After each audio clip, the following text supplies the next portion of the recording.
the money that goes towards dealing with orphan wells. Yes, there are a lot of orphan wells out there that the federal government has chosen to be a part of solving the long-term implications of these, and I believe that it's very important for the government to do that. Now, if we're going to lump into that or assume that that is part of a subsidy, well, I would suggest that that's more part of making sure that we deliver on our commitment to the environment. So we need to get to statements. I just want to remind the member that he'll have 2 minutes for questions and comments when the debate continues on this particular bill. Statements by members, déclaration de député, the honourable member for Brampton Centre. Madam Speaker, I rise today to celebrate the 30th anniversary of the establishment of diplomatic relations between Canada and the Republic of Kazakhstan. Kazakhstan's 19 million people live in a country the size of Quebec and Ontario combined.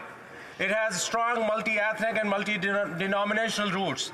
Kazakhstan's plains, mountain, and climates are like Saskatchewan, Alberta, and British Columbia, and it is also blessed with the similar resources. It is Canada's largest commercial partner in Central Asia. Kazakhstan is an important regional player, and it is a strong partner for Canada in many multilateral forums and international organizations. Canada is a strong supporter of Kazakhstan's continuing democratic, judicial, and administrative reforms, such as those announced earlier this year by President Tokayev. I hope Canada and Kazakhstan continue to enjoy strong and deepening bilateral relations over the coming decades. Thank you, Madam Speaker. Honourable member for Regina Louvain. Madam Speaker, this weekend, families across Canada will be celebrating the glue that holds the pieces together. Mother's Day is the one day of the year where loving, hardworking, and dedicated moms finally get the attention, love, and gifts they deserve. Whether it's getting us up for practice on time, keeping us fed and watered, or knowing just what to say to help us overcome the latest world-ending issue, where would any of us be today without the love and encouragement of our moms? They say no love can match a mother's love for her children, Mr. Speaker. I'm so fortunate to see these words acted out every day in my own house. My wife, Larissa, is the most amazing mother to our sons, Nixon and Jameson, and daughter, Claire. Sometimes I just sit back in awe of her and how well she does in the organized chaos that is our life. Of all the special joys in life, the big ones and the small, a mother's love and tenderness is the greatest of them all. I'd like to wish all mothers around Canada a happy Mother's Day. Larissa, happy Mother's Day.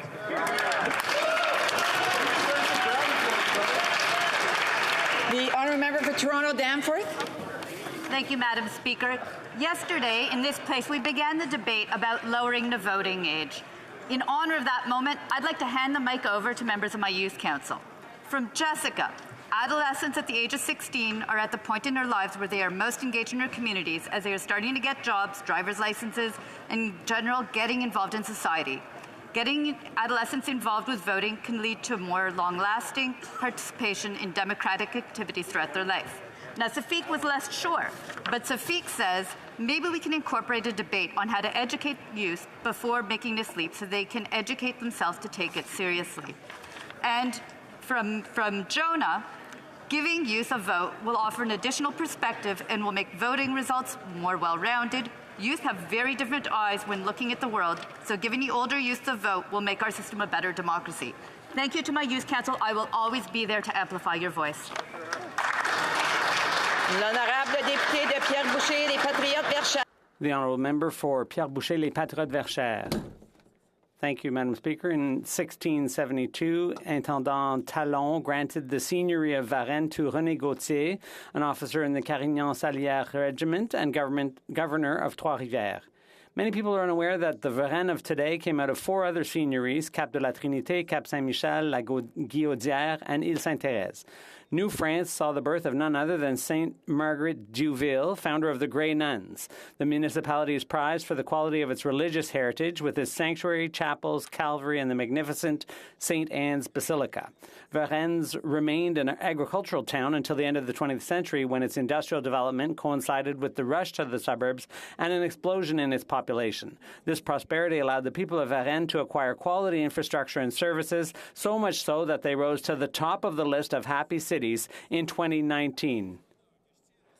And so I'd like to congratulate them on that,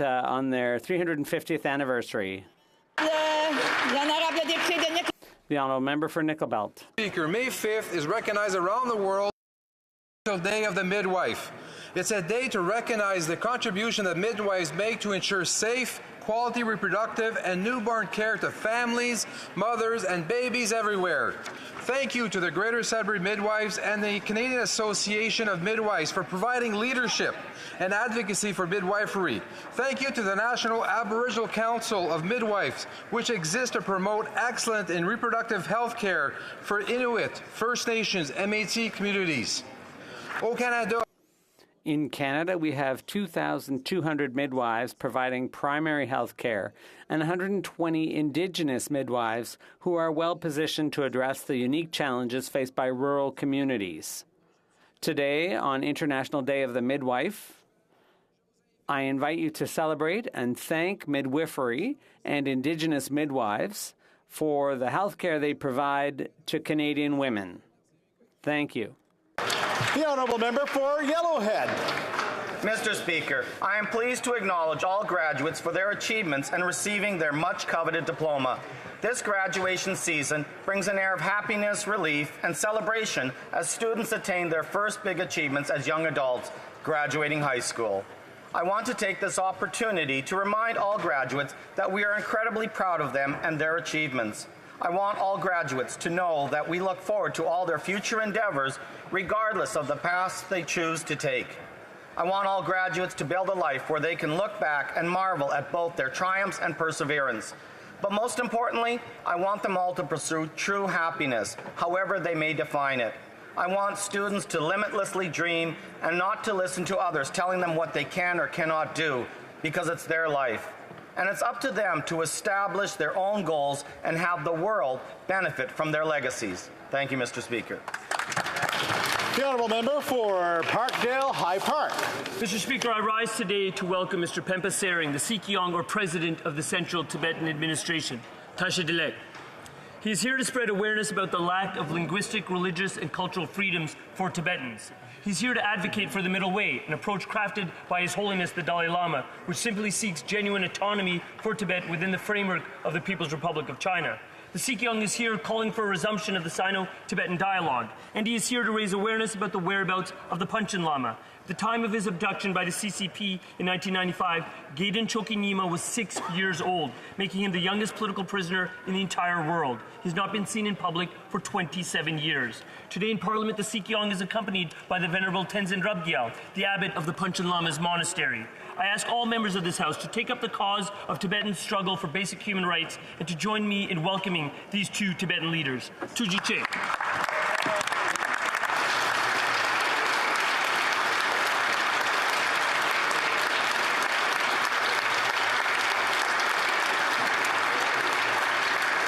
The honourable member for Labrador. There you are.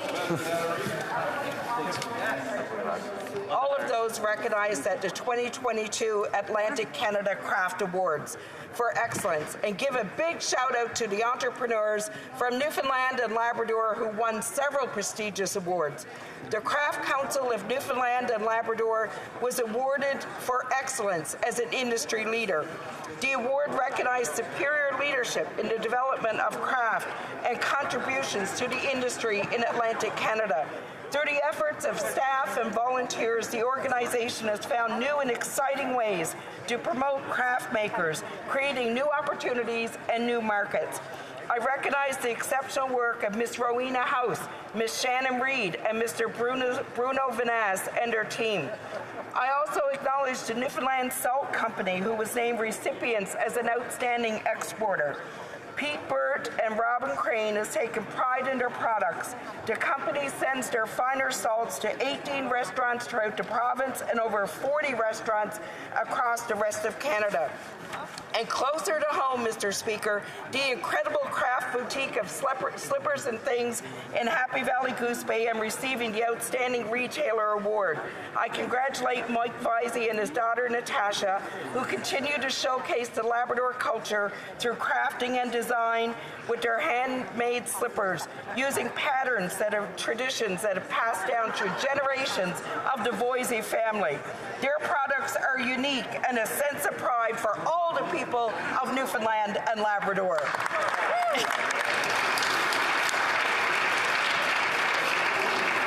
I need to remind everyone that, of course, statements by members, SO31s, are 60 seconds in length. The honourable member for Mission Masquet, Fraser Canyon. Thank you, Mr. Speaker. May 5th is Dutch Heritage Day, and May is Dutch Heritage Month in Canada. For all Canadians, it is a time we commemorate Canada's special relationship with the Netherlands. Dutch Heritage Day recognizes the sacrifices made by Canadians in the liberation of the Netherlands, as well as the contributions made by Canadians of Dutch heritage. This day is celebrated as well in the Netherlands, as it is the anniversary of their liberation from Nazi Germany in 1945, where Canadian soldiers played an integral role. On May 5th, the gift of freedom is celebrated. Like so many Canadians of Dutch descent, stories from our elders and grootouders shape not only our concept of Canada, but the lasting bond between our nations. And for Canadian veterans and their families, it is a reminder of Canada's contribution in the fight against tyranny. Thank you to our veterans, and thank you to the thousands upon thousands of Canadians of Dutch descent who made this country what it is today. Vrede bin Vredingstaat, happy Dutch Heritage Day. The honourable member for Bonavista, Buren Trinity. Mr. Speaker, 2022 has been designated Come Home Year in my province of Newfoundland and Labrador. I'm inviting everyone to come visit or return back to our beautiful province and discover all the unique and wonderful things Newfoundland and Labrador has to offer. There are endless things to see and do in our province and in my riding of Bonavista, Buren Trinity. Along our stunning coastlines, you can go whale watching, puffin watching, iceberg hunting, see breathtaking cliffs and vistas. You can visit our UNESCO Global Geopark on the Bonavista Peninsula, or for a look into the geological past. Maybe see the Northern Lights, or hike one of the many breathtaking trails. You can visit our picturesque rural outports and perhaps catch your own codfish for supper. You may even get to dance a jig or get screeched in. Whether you were born or not, in Newfoundland and Labrador, we hope everyone comes and experiences the culture, beauty, and hospitality of Newfoundland and Labrador. Mr. Speaker, long may your big jib draw. The honourable member for Fundy Royal. Mr. Speaker, the Liberals' Soft on Crime Bill C5 will end mandatory jail time for serious crimes like robbery with a firearm, extortion with a firearm, and weapons trafficking. Liberals are also using this bill to allow criminals who benefit financially from human trafficking or people charged with sexual assault to serve their sentence from home. These are violent crimes, but the Liberals don't consider these to be serious offenses.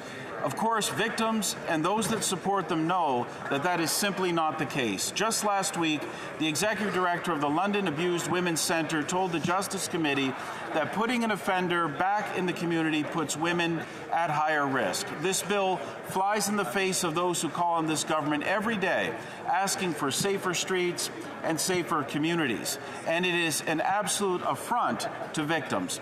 This government must stop trying to tip the scales of justice in order to benefit violent criminals over their victims and survivors. The honourable member for Flamborough Glenbrook. Mr. Speaker, today, as has been noted, is Dutch Liberation Day. And as a Canadian of Dutch heritage, this day has special meaning to me, my family, and many of my constituents. Personal accounts truly underscore the emotion of the day. In 2015, my mother Sarah returned to the Dutch village where she was born for celebrations of the 70th anniversary. And out at Kerk on the IJssel, there was a parade and music on the evening of the 4th. But on May the 5th, she traveled to the town where the Nazi surrender of Holland was signed.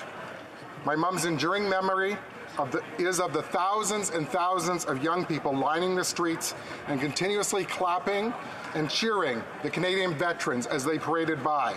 Imagine that, 70 years later, Dutch youth born decades after the war, showing eternal gratitude to Canada. Mr. Speaker, if that isn't a testament to the love of liberty that the Canadian Dutch people share in common, I don't know what is.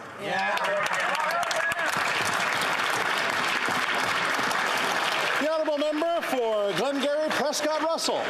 Monsieur le Président. Mr. Speaker, I rise in House today on Red Dress Day, a national awareness day for missing and murdered Indigenous women and girls.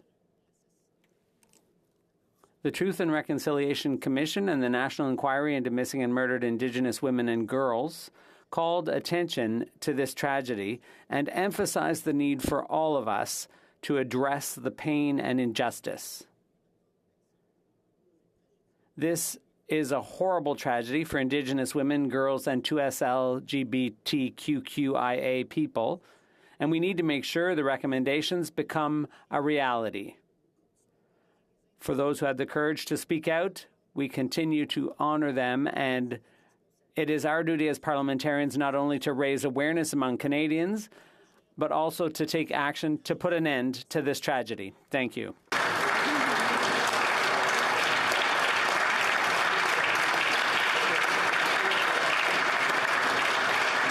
The honourable member for Nunavut.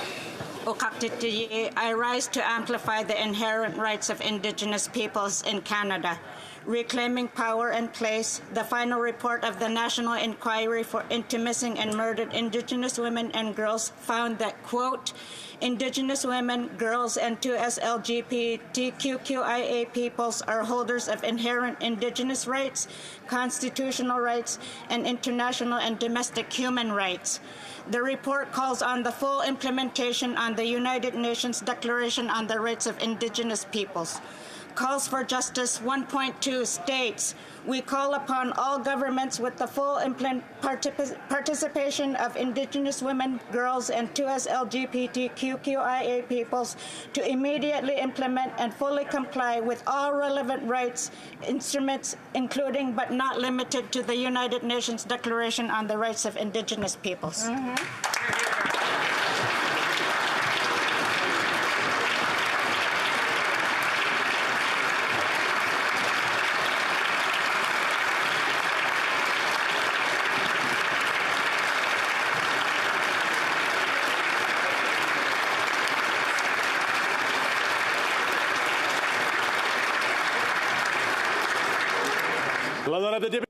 The honourable member for Rivière-du-Nord.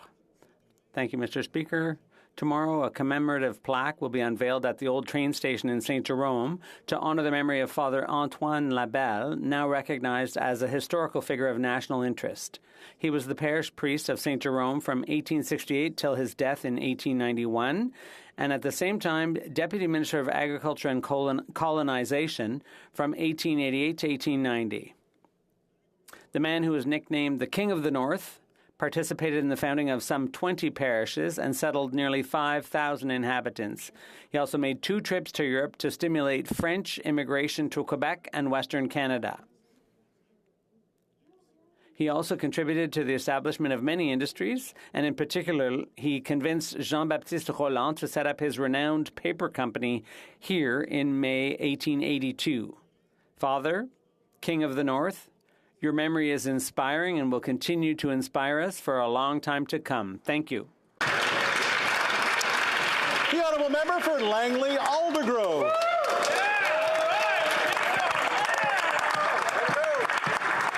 Mr. Speaker, 77 years ago, May 5th, 1945, the Canadian Army finally liberated the Dutch people from Nazi occupation. It was a welcome end to a fierce, year-long campaign starting at Normandy, continuing through a bitter cold winter, and finally ending with the liberation of Arnhem and surrounding cities.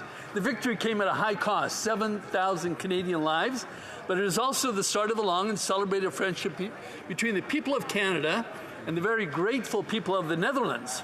This friendship gave birth to a huge influx of Dutch immigrants shortly after the war, my parents included, and is still celebrated on both sides of the ocean today. So to Canada once again, thank you for standing up for freedom, justice, and democracy. And to my many fellow Canadian citizens of Dutch origin, let's keep working to keep Canada strong and free. Good job.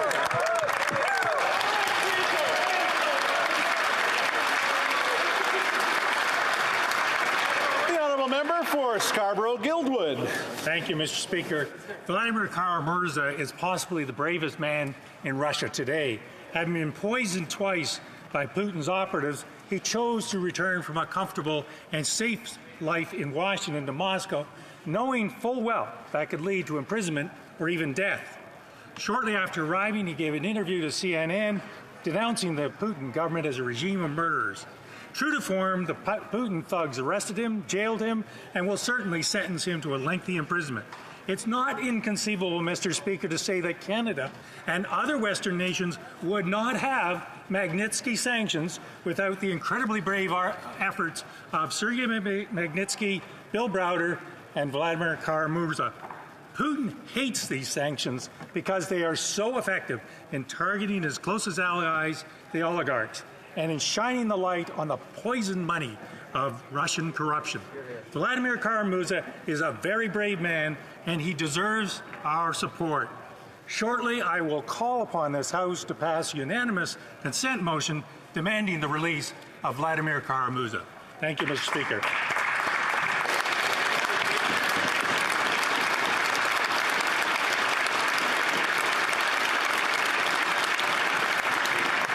Now, before we go to question period today, I'd like to return to the points of order raised yesterday, May 4th, 2022, concerning the remarks made during oral questions. First, the House Leader of the official opposition alleged that the Prime Minister had used unparliamentary language. The Chair listened again to the proceedings during question period, and I must admit that with all the noise in the House, I was unable to determine what may have been said. Under the circumstances, I can only ask member to observe the normal rules of debate and decorum in this House and to avoid disrespectful remarks. As I also mentioned yesterday, I heard unparliamentary language from both sides of the House. I further reiterate that none of these remarks should be made in this place. Further, for his part, the member for Central Okanagan, Similkameen Nicola, argued that a question put to the Prime Minister by the member for Pontiac had nothing to do with the administrative nature of government. I would like to remind all members that question period is an opportunity for members to obtain information from the government and to hold it to account. However, our rules require that questions be within the government's administrative responsibility. After listening to the question again, the Chair admits that it had no direct link to the government's overall responsibilities or the specific responsibilities of one of its ministers. Instead, it asked the Prime Minister to comment on the words and gestures of another political party. In future, such a question will be deemed out of order.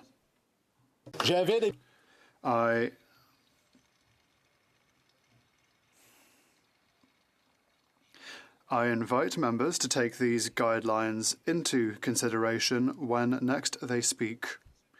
We will be starting question period in a few moments, and I hope that it will be less tumultuous than it was yesterday. I urge members to remember that moderation is always in good taste.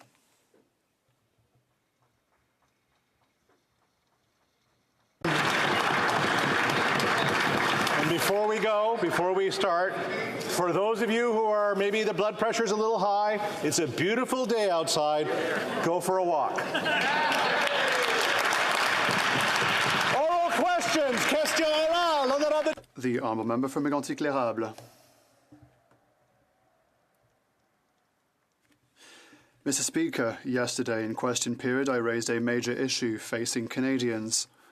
The endless delays in getting service from the federal government. Passport, employment insurance, revenue agency, immigration, it's all going wrong. As usual, the Prime Minister avoided answering the question, turning his back on thousands of citizens who are waiting, and are still waiting, Mr. Speaker. There is a solution. Get federal employees back to work in their offices, like most Canadian businesses. When will the Prime Minister make Services Canada meaningful again? The Honourable Deputy Prime Minister. Thank you for the question, Mr. Speaker. Our government fully understands the importance of serving Canadians, especially now that our economy is rebounding so strongly. I must highlight that I don't fully agree with the MP across the way. with the idea that everything is going badly in Canada. The truth of the matter is that according to the IMF, we have the most rapid G7 economic growth this year and next year. Thanks to the work of Canadians, I'd like to thank them for that. The Honourable Member for Mégantic-L'Érable. When the Deputy Prime Minister and the Minister for Finance doesn't take an interest in the services proffered by her own government, this is very, very worrying. Public servants themselves are asking Canadians to call their MPs' offices in order to get basic services, Mr. Speaker. We knew that the first 10-year passports were due to expire in 2022 before the pandemic. Services Canada processed 3 million passports a year. We are just getting back to normal now, and federal employees themselves are caught off guard because there was no planning from this Liberal government, Mr. Speaker. Misplaced documents, overwhelmed phone systems. The list of excuses is endless. Can the Prime Minister give us a bit of hope and tell us when federal employees will be back in their offices serving citizens? The Honourable Deputy Prime Minister. Mr. Speaker, to start off, I would like to thank the public servants for the service that they offer to Canadians. They do work throughout the country. I travelled throughout the country yesterday. I thanked Department of Finance officials who do excellent work, and I know that public servants from coast to coast to coast work diligently. And I think that everyone in this House must acknowledge the efforts that they put forward. The Honourable Member for Mégantic-L'Érable. Mr. Speaker, what the federal employees want is to be supported by their government. What federal staff want is to serve Canadians, Mr. Speaker. What federal public servants want is to be proud of their work at the end of the day because they were given the tools necessary to deliver services that Canadians expect of them. What this government does is improvise and make it that federal employees and public servants cannot do their jobs. Simple question. Will the Prime Minister finally ask federal public servants to go back to the office to serve Canadians? The Honourable Deputy Prime Minister. Mr. Speaker, I would like to highlight once again how we on this side of the House are truly proud of our public service and of all the federal government's workers who do exceptional work and who have done exceptional work during the entirety of the pandemic. And I would like to ensure public service workers and public servants that we are here to help them out by doing what they would like to do, which is helping Canadians. Halton Hills. Mr. Speaker, Line 5 is being threatened yet again with another shutdown through an application filed in U.S. federal court. This would cut off gasoline, diesel, propane, and jet fuel supplies to Ontario and Quebec. So has the Prime Minister picked up the phone and talked to President Biden to get this matter resolved, or will he have to invoke the 1977 treaty just to talk to the White House about this matter, as he had to do last year when Governor Whitmer of Michigan threatened to shut down the same pipeline? The Honourable Deputy Prime Minister. Mr. Speaker, I want to thank the member opposite for the question because it gives me the opportunity to assure Canadians that our government absolutely understands the importance of Line 5. We understand today more than ever how important energy security is. And I want to assure Canadians our government is always ready to stand up for Canada's rights, including our treaty rights in our relationship with the United States. We have a constant conversation about energy security with the U.S. I spoke to Secretary Yellen just 2 weeks ago on this issue. Member for Wellington Halton Hills.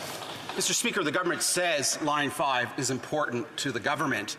It supplies over almost half of Ontario and Quebec's energy needs. So if it's so important, why isn't the government opposing the application made in U.S. federal court to shut down this pipeline?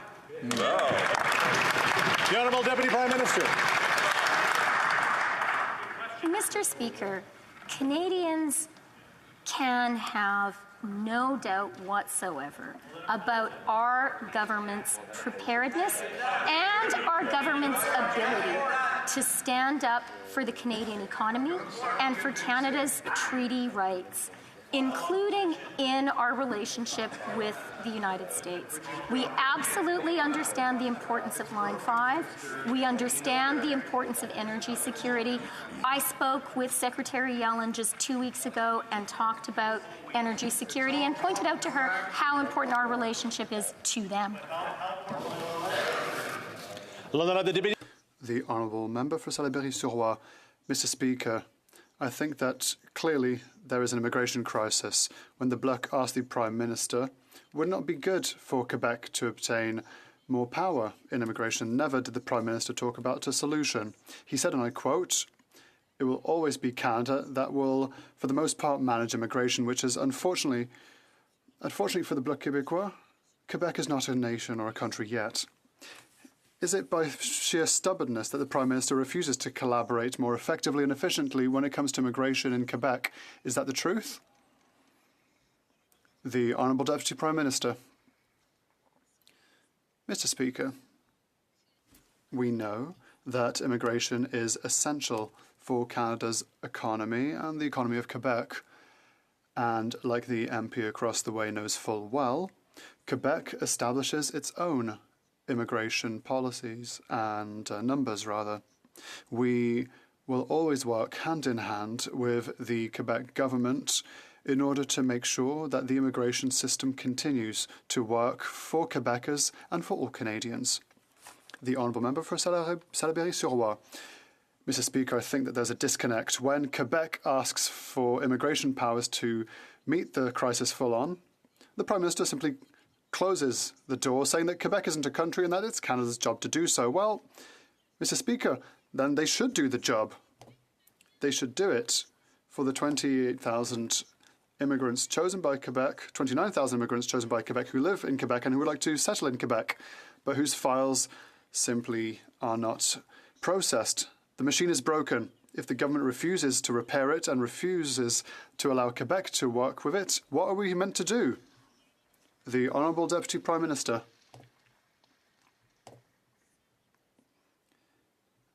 Mr. Speaker, our government has a very close and effective collaboration with the government of Quebec. Last year, for example, Quebec welcomed more than 50,000 new permanent residents, and this year they've significantly increased their objectives when it comes to immigration, which will contribute to reducing processing delays. Thank you, Mr. Speaker. The Honourable Member for Vancouver East. The Missing and Murdered Indigenous Women and Girls Inquiry cited housing and homelessness over 200 times in its final report. Indigenous women are not inherently vulnerable. This is a result of colonization. Access to safe, secure, affordable housing can play a key role towards stopping this genocide. Yet the Liberals has consistently failed to ensure there is a dedicated housing strategy for Indigenous women and girls and Two-Spirit. Will the Prime Minister take immediate action to correct this gross oversight, or will he allow this ongoing genocide to continue? The Honourable Deputy Prime Minister. Thank you very much, Mr. Speaker, and thank you for the question. I'm glad to be able to start by recognizing that today is Red Dress Day, and on this day we mourn and honor missing and murdered Indigenous women, girls, and LGBTQ2+ people. I also want to say to the member opposite that our government absolutely agrees with her that housing is an essential part of the problem and needs to be an essential part of the solution. That is why housing was a core focus of the budget we tabled last month, including absolutely investing in Indigenous housing. Thank you, Mr. Speaker. The Honourable Member for Churchill, Kawadanook-Aski. Mr. Speaker, there is not one community in northern Manitoba that hasn't been devastated by the brutal murder or disappearance of an Indigenous woman, girl, or two-spirited person. Here at home, people are calling for action to end this genocide, immediate action on the 231 calls to justice, action to end poverty, the housing crisis, and discrimination. Les libéraux disent... The Liberals say it is important, but where is it in the budget? Enough of the rhetoric. The government must act to ensure that no more Indigenous women, girls or two-spirited people disappear. Let us put an end to this genocide now. The Honourable Deputy Prime Minister. Merci, Monsieur. Thank you, Mr. Speaker, and thank you for this very important question. Today is Red Dress Day, and today we honour the women, the girls, and LGBTQ2 people who have disappeared or been murdered. Is not enough, that we must work every day to end violence against Indigenous women, girls, and LGBTQ2 plus people. That is why the budget includes significant investments in this ongoing work, as did previous budgets, Mr. Speaker. The Honourable Member for Central Okanagan, Similkameen Nicola. Mr. Speaker, when I first said that the Liberals' ban on foreign buyers was so full of loopholes, it was like Swiss cheese. I had no idea that the government would give itself the biggest loophole of all in its budget law. Get this. After royal assent, the government gets to decide if it ever is allowed to come into force. That's right. NDP and Liberal members will vote for the ban that really isn't a ban, and the government can simply ignore a law which really isn't a law. They promised millennials they would take action on housing affordability. Now, why do Liberals make promises that they have no intention of keeping? Good question. The Honourable Minister of Housing. How's this for a plan? A plan that will double a housing supply in 10 years, making sure that we support first-time home buyers with a tax-free first-time home buyer savings account, doubling the first-time home buyer tax credit to $10,000, making sure that we extend the first-time home buyer incentive to 2025. In addition to that, cracking down on speculation and unfair business practices while increasing more money and investments in affordable housing. Our plan to ban foreign buyers for 2 years is a credible plan. Theirs was full of misinformation. The Honourable Member for Prince Albert. Mr. Speaker, we welcome U.S. Trade Representative Catherine Tai to Canada today. We expect discussions with her on subjects like softwood lumber, electric vehicles, and Buy America will produce positive results. In a letter to Mrs. Tai, Congressman Higgins urged her to raise the government's 1% tax on vacant foreign-owned real estate with Canadian officials, as the tax violates the non-discrimination principles of CUSMA. Can the Minister of International Trade please advise whether her lawyers agree with Congressman Higgins that this NDP Liberal tax does violate CUSMA? Good question. Honourable Parliamentary Secretary. I thank the member opposite for this question. And it's very important that we're talking about Canada-U.S. relations, as the U.S. Trade Representative Catherine Tai is presently here in Ottawa meeting with the Minister of International Trade. This underscores how important this relationship is and the work that is ongoing. With respect to his specific question with respect to trade irritants that relate to CUSMA, he knows the extensive work that was done by the now Deputy Minister in terms of engaging in a strong agreement that protects Canadian interests. First point. Second point is that when CUSMA violations are triggered, we've been assertive and will always be assertive in defending Canadian interests and the interests of Canadian businesses to defend their economic success in this country. Merci. The Honourable Member for Belfast-les-Germainlevis. Mr. Speaker, Canada is experiencing the sharpest rise in inflation since the past 3 decades. Unfortunately, wages are not keeping up, and households are struggling to keep their heads above the water. Nearly 3/4 of Quebecers believe that inflation is a serious problem. What does the government have to say? What do they say? It's a global phenomenon. What does the Prime Minister have to say to families who have made the agonising choices between groceries and housing? The Honourable Deputy Prime Minister and Minister for Finance.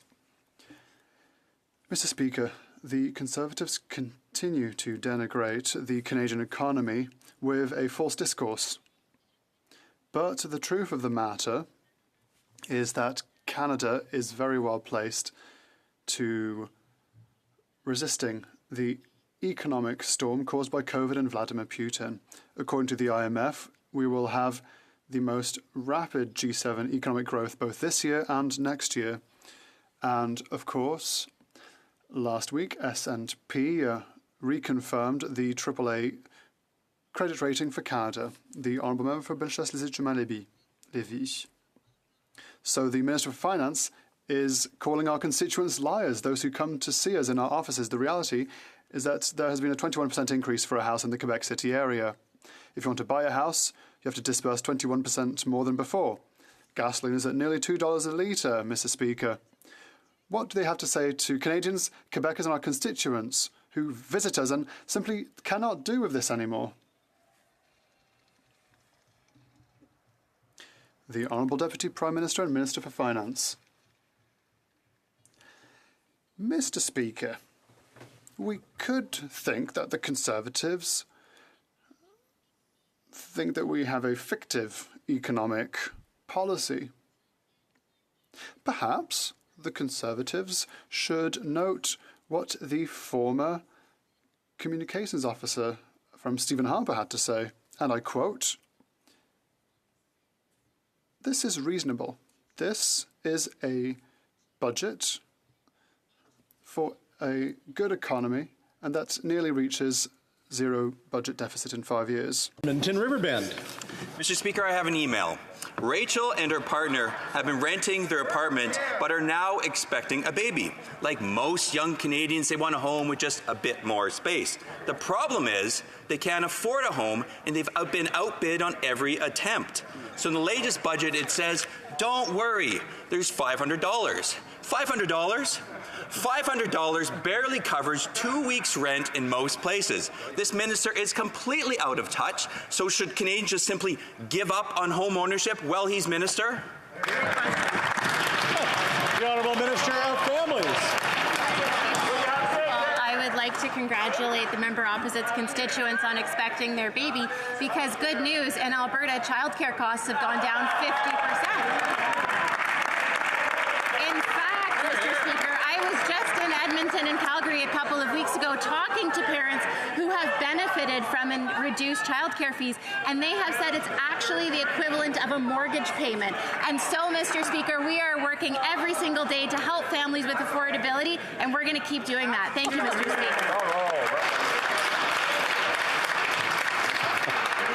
Speaker. We made it to 14 so far. Here's question 15. The Honourable Member for Simcoe North. Thank you, Mr. Speaker. This government's budget rewards failure. The failing infrastructure bank gets more money and an expanded mandate. They're using the same broken model for the $15 billion new innovation slush fund. The underwhelming supercluster program gets a sweet renewal.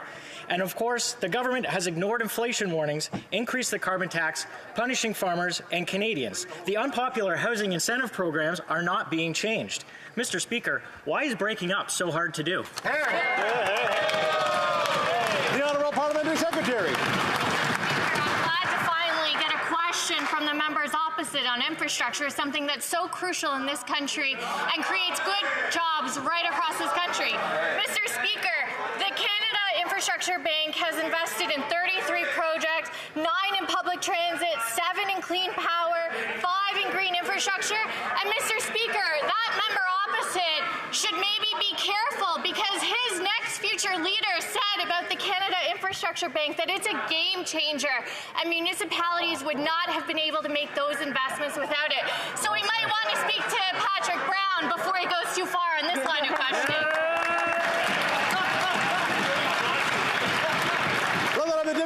The Honourable Member for Lac-Saint-Jean. Mr. Speaker, there is an immigration crisis in West Quebec. Order. Order. Everyone.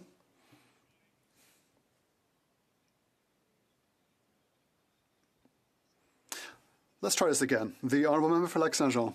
Mr. Speaker, there is an immigration crisis and whilst Quebec is asking for more powers to deal with it itself, the Prime Minister's response is quite simply that Canada will continue to do so because Quebec is not a country.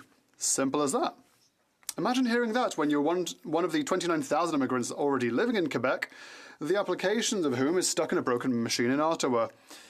The government won't help them because Quebec is not a country? Is that really their answer? That's pathetic. Mr. Speaker, has the Prime Minister forgotten that we are talking about real people with real problems? The Honourable Parliamentary Secretary. Thank you, Mr. Speaker. The member is right. Quebec chooses most of its immigrants. And every year, Quebec emits more CSQ than the immigration levels in Quebec. The federal government cannot process more files than requested by Quebec. We can't go beyond Quebec's levels, and we will respect here in this House Quebec's immigration jurisdiction. And we will follow their own plans when it comes to dealing with immigration.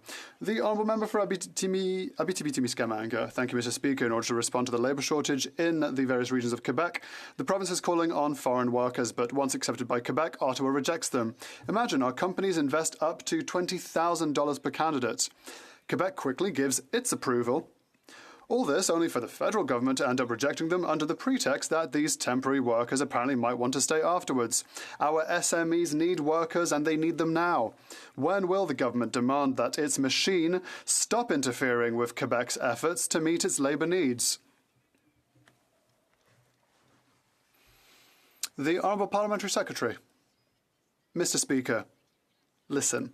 Immigration is essential in fighting labour shortages. And we give priority to those trying to find work in priority domains: healthcare, agriculture, production. Mr. Speaker, over Q1 of 2022, we processed more than 100,000 work permits, nearly double that processed in Q1 2021. We will continue to make sure that Canadian employers have access to staff and employees and labour. The Honourable Member for Abitibi-Témiscamingue. Thank you, Mr. Speaker. Every year with spring, Quebec farmers need temporary foreign workers. Every year, it's a fight with Ottawa. That is how it is in agriculture, but it is also how it is in a number of sectors of the Quebec economy that particularly affect our regions. Our regions need foreign workers. In the meantime, the federal government delays files, even refusing some. It seems simple to me. Quebec says yes to a worker, Ottawa stamps the application, and then we move on to the next one. No? Why is it always so complicated when Ottawa gets involved? The Honourable Parliamentary Secretary to the Minister for Immigration. Listen up, Mr. Speaker. I always appreciate questions from this opposition, and I would also always like to thank my colleague for their staunch support for immigration and the work that our federal government is doing for temporary foreign workers, because we know that they play an important role to make sure that we have food safety and security. I would also like to note in this House that these people deserve to be safe. And we have enacted measures over the past months and will continue to accept these people into Canada. Mashpee Fraser Canyon. Mr. Speaker, in every federal prison across Canada, the Government of Canada is upholding the right of inmates to choose whether or not they receive a COVID-19 vaccination. Yet the same is not given to correctional officers and public servants tasked with running our institutions. And some of them are even losing their job over this. Why is the Government of Canada applying one set of standards for correctional officers and public servants and another set of rights for federal inmates? Very good question. The Honourable President of the Treasury Board. Mr. Speaker, from the beginning of the pandemic, we have committed to Canadians that we will protect their health and safety. We have put in place measures to protect workers and our communities. As circumstances change, we adjust these measures, and we have always followed advice from public health experts. We committed to review this policy every 6 months, and that review is underway, Mr. Speaker. Here, here. They didn't even know it. The Honourable Member for Essex. Mr. Speaker, the NDP Liberal government has said it will discuss changing the vaccination requirements for federal workers, but we've not still heard of any discussions or changes. Many of those who cannot work because they are not fully vaccinated have no benefits and no income. Mr. Speaker, why is the NDP Liberal government continuing to break the backs of working Canadians with these vindictive federal mandates? Great question. The Honourable President of the Treasury Board. Mr. Speaker, as I've said before and again, having a fully vaccinated workforce makes our workforce and our communities safer. And we asked employees to step up, and 99% of the public servants have been fully vaccinated or attested to have been fully vaccinated. We committed to review this policy every 6 months. This review is underway, and any decisions will be based on science and the advice of public health officials. Thank you, Mr. Speaker.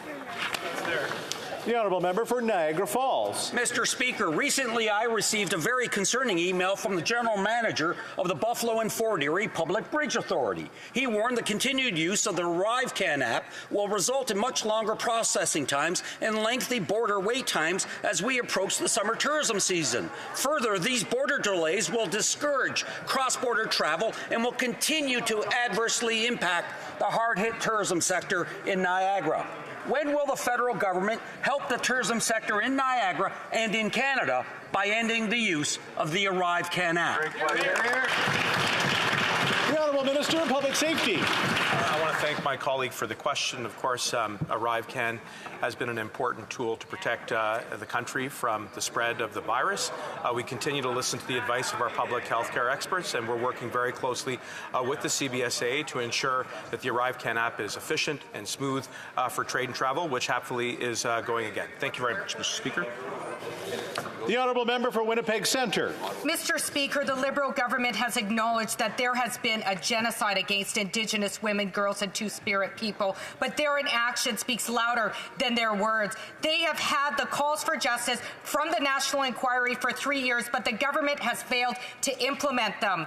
They are also sitting on money that was allocated in 2021 in response to the calls for justice. And while they drag their feet, Indigenous women, girls, Two-Spirit are dying. When will the minister implement the calls for justice and get the money out the door and save Indigenous lives? The Honourable Minister of Crown Indigenous Relations. Thank you, Mr. Speaker, and I want to thank the member opposite for the passion and the words that she shared with us yesterday and today with respect to murdered and missing Indigenous women, which is a tragedy that sadly is ongoing in this country, and it's only been exacerbated by the pandemic. The monies that we've announced through the last budgetary cycle and the present one are ones that are directly targeted to have a systemic approach to reducing that the violence and the insecurity that's constantly felt by women and the tragedy that is ongoing. Unfortunately, the results are trailing, but we need to continue as a country, as a government, as a society in raising this issue and these matters and making sure that everyone can feel safe in this country. Excellent. The Honourable Member for Winnipeg Centre. Mr. Speaker, Indigenous women are dying while the minister makes excuses. Today, media is reporting that Indigenous women make up half the population of incarcerated persons in federal prisons. The over-incarceration of Indigenous women has actually been getting worse under this government. There is a call for justice to put in place a deputy commissioner to oversee Indigenous programs and to work with Indigenous communities. But, surprise, the Liberals haven't gotten it done. When will this government start addressing systemic racism and implement all the calls for justice? That's right. The Honourable Minister of Public Safety. Mr. Speaker, on today of all days, we must acknowledge the continued legacy of colonialism in our justice system. The vast overrepresentation of Indigenous peoples, including women, is unacceptable. And that's why we're committed to taking action by implementing culturally sensitive training, increased representation of Indigenous peoples in our justice system, the legislation that's being put forward by the Minister of Justice to repeal mandatory minimum penalties, and of course a whole suite of other reforms. I'm committed, and I know my colleagues are on this side of the House, to working with the NDP, with my honourable colleague, to ensure that we walk the path of reconciliation. Thank you. The Honourable Member for Halifax West. Thank you very much, Mr. Speaker. Today is Red Dress Day, a date for all to remember the missing and murdered Indigenous women, girls, and LGBTQ+ people. A national day for Canadians to reflect and recognize that we must all take action. Indigenous peoples know what their priorities are. They've been voicing their needs, and that culturally appropriate approaches will best help those who need support so they can work towards healing and closure. Mr. Speaker, can the Minister of Crown Indigenous Relations tell us what the Government of Canada is doing to develop accessible and culturally relevant healing programs and support for children, families, and survivors of this national tragedy? The Honourable Minister of Crown Indigenous Relations. The pain and loss felt by families and survivors of missing and murdered Indigenous women and girls and the lack of safety felt today is a tragedy that's ongoing and has only been exacerbated by the pandemic. Indigenous women and girls have the right to be and feel safe anywhere in this country, and tragically this is not the case today.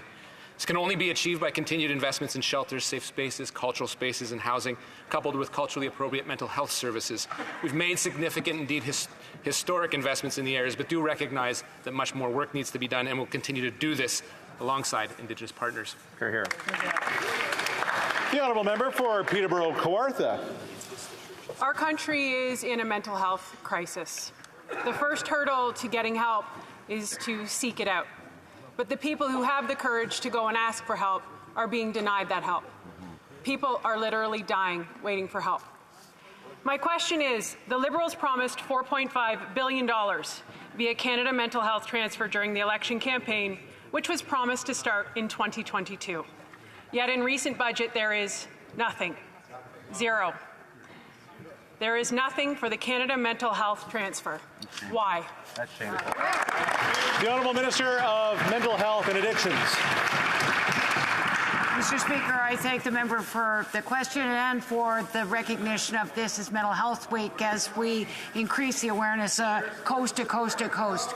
As you know, in 2017, we dedicated $5 billion over the next 10 years. We've added $45 million to develop the national standards that will then become the strategy that then will become the transfer. We have to build this bottom up with those with lived and living experience. The Honourable Member for Montmagny-Lise-Lés, Kamouraska, Rivière-du-Loup. Mr. Speaker, the pandemic has affected all of us. Stress and uncertainty has had a devastating impact on Canadians' mental health. This is Mental Health Week, and it is high time that we do something about the effects the pandemic has had on all Canadians. We need to offer adequate mental health care. But in the budget, there is zilch about mental health care. Why? The Honourable Minister of Mental Health. I'd like to thank my colleague for the question. Mental health is a key part of overall health, and our government has made it a priority. Since 2015, we have made historic investments to support Canadians' mental health, including $5 billion to the provinces and territories to increase access to mental health care, as well as $598 million for a distinctions-based mental health strategy for Indigenous people, $270 million for the Wellbeing Portal, but we need to do more. Mr. Speaker, just months ago during the election, the Liberal platform made a firm commitment, $4.5 billion over 5 years for Canada Mental Health Transfer, very specifically including $250 million in 2021-22 and $625 million in 2022-23. This promise was clearly broken in the budget. What happened between the election and the budget? Of course, the NDP Liberal agreement to cling to power. As part of that agreement, did the NDP demand that the Liberals break their commitment on mental health in order to fund other NDP priorities? The Honourable Minister of Mental Health and Addictions. I thank the member for the question and his ongoing advocacy, but I think he's got it a bit wrong in terms of the effect of the NDP coalition on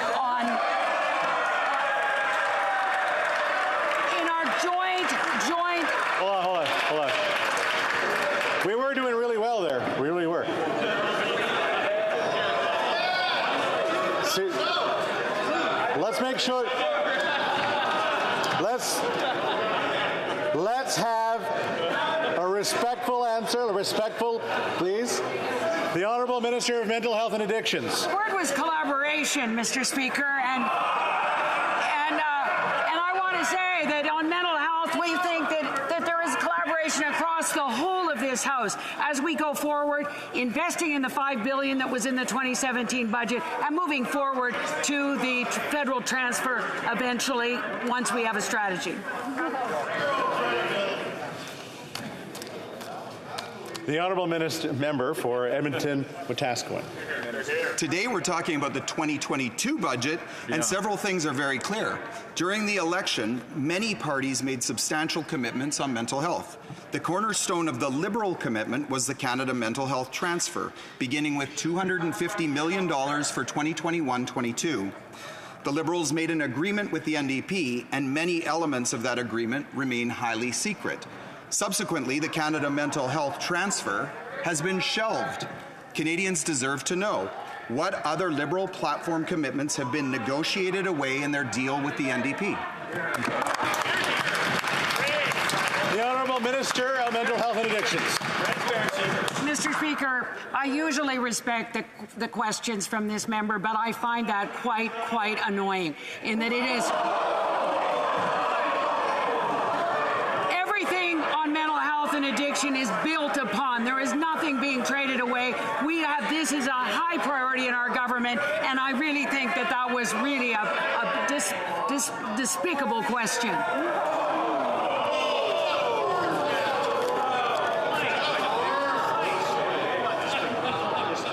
All right. Again, like I offered earlier today, I mean, if you're feeling a little stressed out, it's really nice outside. L'honorable député de Mirabel. The Honourable Member for Mirabel. Mr. Speaker, it's very concerning to see that the Globe and Mail revealed what's happening at the CRA. Half of employees in a division that is responsible for taxing multinationals said that they suffered bullying last year at work. They were pressured to approve favorable treatment involving millions of dollars. Mr. Speaker, being intimidated at work is always unacceptable. Does the minister think it's acceptable that her own employees are being pressured at work in order to collect less rather than more money? The Honourable Minister. Mr. Speaker, I have worked in the social sector and I have worked with people who have suffered bullying and violence. And so I would like to say that I denounce all forms of intimidation. And I would like to reassure my colleague that everything has been reviewed by an arm's-length third party. And the Minister of National Revenue cannot interfere in the administration of the CRA. The Honourable Member. Mr. Speaker, we all know that this minister never answers the question. I'm not trying to call into question the third-party review, but clearly this agreement with a business was controversial, given that half of employees said that they suffered intimidation. The CRA is supposed to be a watchguard for taxpayers, but this dog seems to be trying to bite members of its own family. Is it regular practice at the CRA to pressure employees to approve these controversial agreements? The Honourable Minister. Mr. Speaker, I can tell you that this is a good watchdog. And the Bloc Québécois, they're always in opposition and they can't do anything. They should at least try to be well informed. That's the only thing they can do, Mr. Speaker. Member.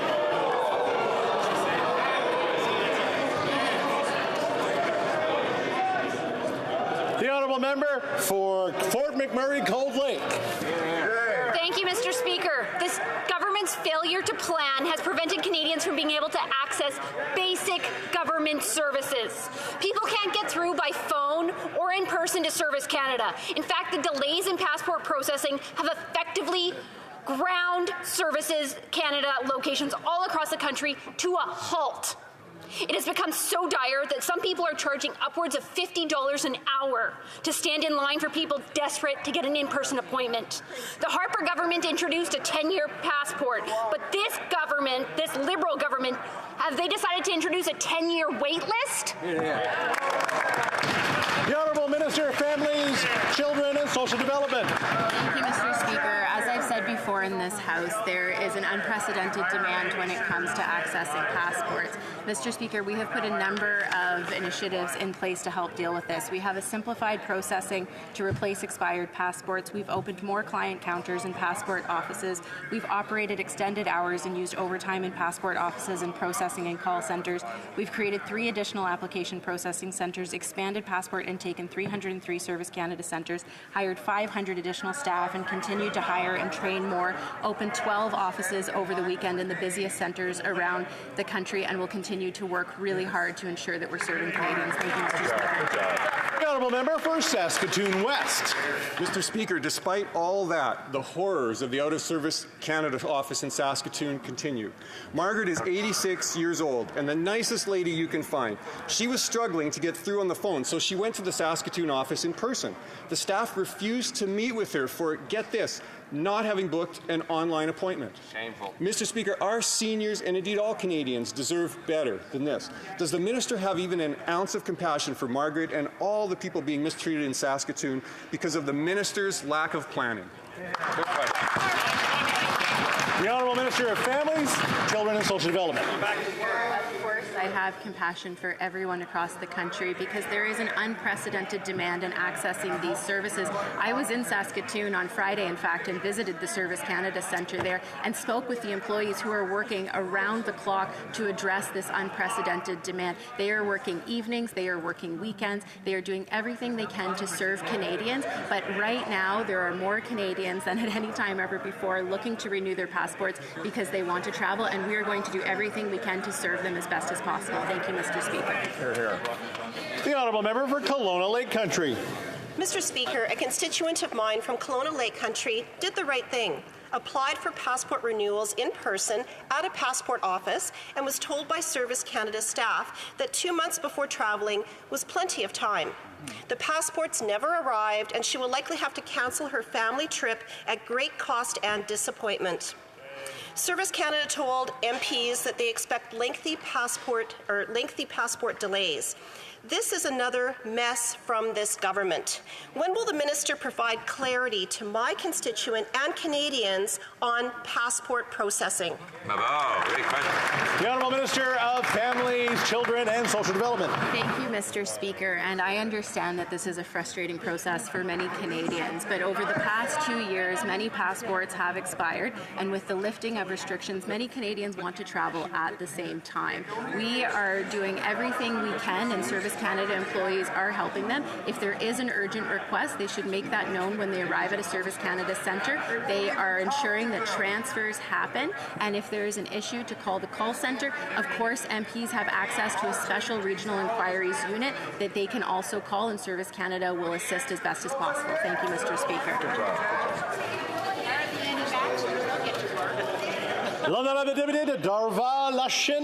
The Honourable Member for Dorval-Lachine-LaSalle. Mr. Speaker, for many farmers, 2022 started with uncertainty, and planning their operations is facing many obstacles. There is an increase in droughts and floods, as well as outbreaks of illnesses that affect farm animals, like avian flu. That's just some examples. Can the Minister of Agriculture tell this House what is being done to help farmers to deal with these significant risks? The Honourable Minister of Agriculture. I'd like to thank my colleague for her support to the agricultural sector. We know that this is a difficult year for our farmers. In order to help them deal with these situations, we recently extended the registration period for the Agri-Stability Program. It is now the 30th of June instead of the 30th of April. That will give producers more time to deal with their risk management strategies. Lake Centre, Lanigan. Mr. Speaker, with global supply chains struggling and a war in Ukraine, Canadian agriculture is more important than ever. Farmers in my riding are concerned that the Liberals want to meddle with the Pest Control Products Act, adding more red tape for them to deal with and favoring activism over science-based decisions. Our farmers have always been tremendous stewards of the environment.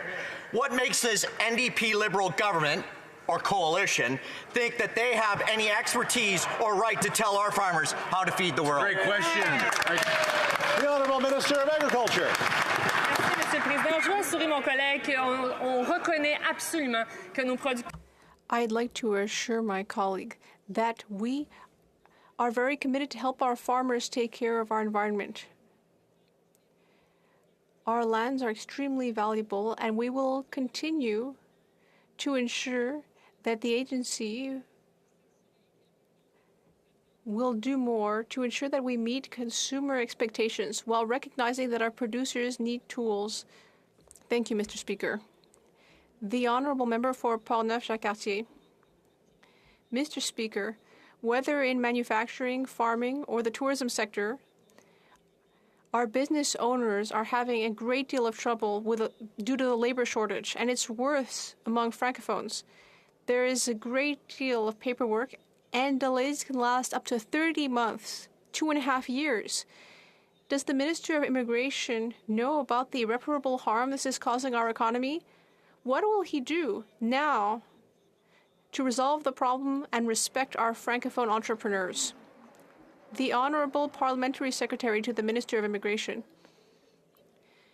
Mr. Speaker, I'd like to thank my colleague for the question. This is a very important question. Immigration is essential to fighting the labor shortage, and I'd like to note to my colleague and to this House that over the first quarter of this year, we processed more than 100,000 work permit requests, nearly twice as many as those processed during the same period in 2021. We will continue to ensure that Canadian and Quebec employers have access to the workers they need in order to support our economic recovery. Member for Charleswood, St. James, Assiniboia, Headingley. Mr. Speaker, just last year, the NDP voted with the Conservatives not just once, but 4 times for the production of the Winnipeg Microbiology Lab documents, which the Liberals have still failed to provide. Just last week in the Foreign Affairs Committee, the NDP flip-flopped and voted with the Liberals to shut down the committee's inquiry, blocking production of those very same documents. What did the minister promise the NDP to make them complicit in yet another Liberal cover-up? The Honourable Government House Leader. Thank you, Mr. Speaker. And of course, those documents were made available through NSICOP, and the Conservatives said they didn't want to see them. So then we created a new process through an MOU to have an independent panel of jurists who would determine what could be made public and what couldn't to protect national security. And did they decide to participate? No. So I'm confused, Mr. Speaker. Do they want to see the documents or do they not? We have 2 processes, 2 offers for them to see them. They continue to say no. It leads one to believe they just want to play a partisan game and that it's all a big joke, Mr. Speaker. The Honourable Member for Guelph. Thank you, Mr. Speaker. My riding of Guelph continues to see significant growth in green technology and agriculture, sectors that we know are vital to Canada's economic prosperity through organizations like Innovation Guelph and BioEnterprise. Can the minister responsible for the Federal Economic Development Agency for Southern Ontario inform the House about the measures our government is taking to support the economic growth in these sectors while enhancing the lives of those living in Guelph and Wellington County? The Honourable Minister. Thank you, Speaker, and I'd like to thank my colleague from the riding of Guelph for his commitment to supporting job creation and economic growth in his riding. I was pleased to visit Guelph last Friday to announce $10 million for green tech development through 6 regional innovation centres, as well as over $2.6 million in support for community revitalisation and tourism projects for the people of Guelph and Wellington County. Our government will continue to make investments like these that grow our economy and improve the lives of Canadians. Hear, hear.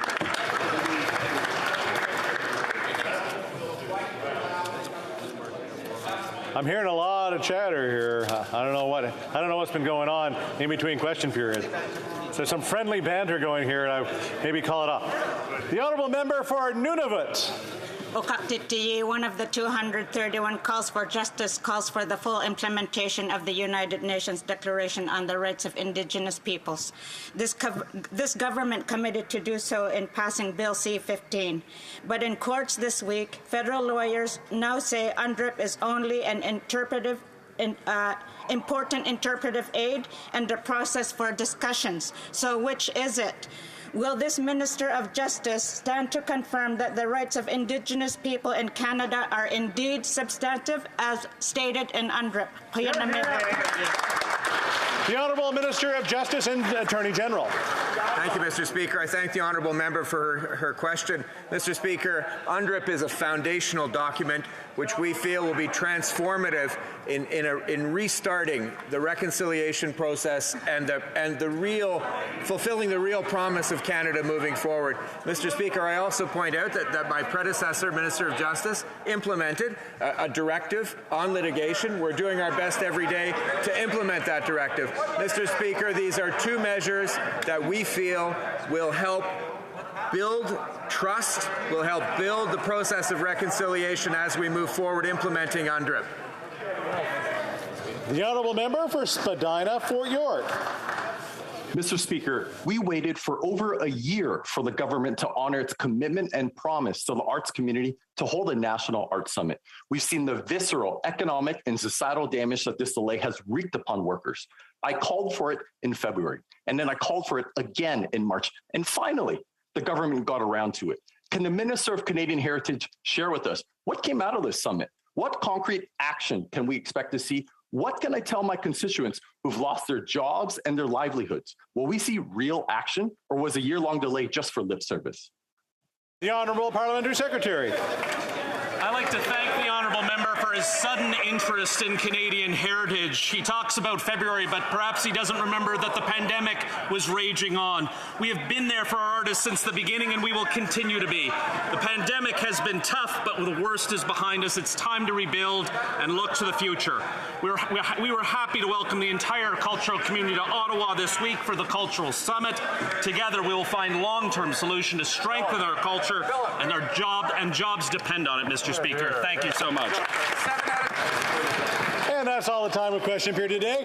Thank you so much. That was great, guys. I thought it was great. All right, we have a few unanimous consent. The honourable member for Winnipeg Centre, and I'm hoping she did talk to the other parties. Patience, and if you seek it, I hope you will find consent for the following motion. That given that, 1, grassroots actions are taking place today at local, regional, national, and international levels in recognition of the National Day of Awareness for Missing and Murdered Indigenous Women and Girls.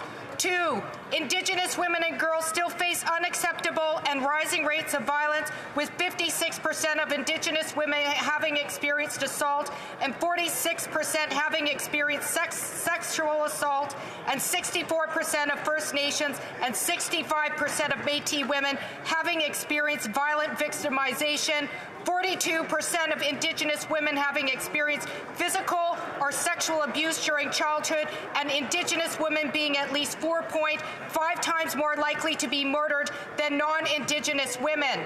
And 3, we have witnessed decades of insufficient action from all levels of government to address this crisis with the urgency it deserves. The House call on the government to A, immediately implement Call to Justice 3.2 of the National Inquiry into Missing and Murdered Indigenous Women and Girls. B, provide adequate, stable, equitable, and ongoing funding for Indigenous-centered and community-based health and wellness services that are accessible and culturally appropriate. And C, meet the health and wellness needs of Indigenous women, girls, and 2S LGBTQIA+ people. Thank you, Mr. Speaker. All those opposed to the honourable member moving the motion will please say nay. Agreed? The House has heard the terms of the motion. All those opposed to the motion will please say nay. Motion is carried. The honourable member for Scarborough-Guildwood, I believe, has a motion. Mr. Speaker, upon consultation with the members for Don Valley West, Selkirk, Montville, Saint Jean, and Edmonton, Strathcona, and others. If you seek it, I believe you will find there's unanimous consent for the following motion. Kara-Murza, a trusted leader in the Russian human rights and democracy movement, was unjustly arrested by the Putin regime for having temerity of telling the truth. And whereas Vladimir Kara-Murza has been poisoned twice and been arrested and jailed and could soon face up to a decade or more in prison if found guilty of telling the truth. Therefore, this House calls for the immediate release of Vladimir Kara-Murza and all other Russian prisoners of conscience, the immediate release of Alexei Navalny, the immediate cessation of hostilities in Ukraine, and the unilateral withdrawal of Russian troops. Thank you, Mr. Speaker. All those opposed to the honourable member moving the motion, please say nay. Agreed. The House has heard the terms of the motions. All those opposed to the motion will please say nay. Motion is carried. Any other points of order? Okay, I bet there's a Thursday question or a Thursday statement today. The Honourable Government Opposition House Leader. Thank you, Mr. Speaker. And yeah, I'm very pleased to get up on the Thursday question today. Just a couple of points I want to make, Mr. Speaker. This morning, in case the Government House Leader wasn't aware, I did offer to extend hours for this evening so that we could have 3 extra hours of debate on government business if we had a concurrence motion. I made that offer to the Deputy House Leader, and unfortunately, they didn't allow that to occur. But there are 2 particular questions in addition to the House schedule, Mr. Speaker. Number 1, what is the schedule order for the House? Secondly, the Committee of the Whole, whether the Government House Leader can indicate whether both ministers we've requested will be here in person in the House. And lastly, there's no indication on the calendar that I've received. Perhaps the Government House Leader, for the sake of the employees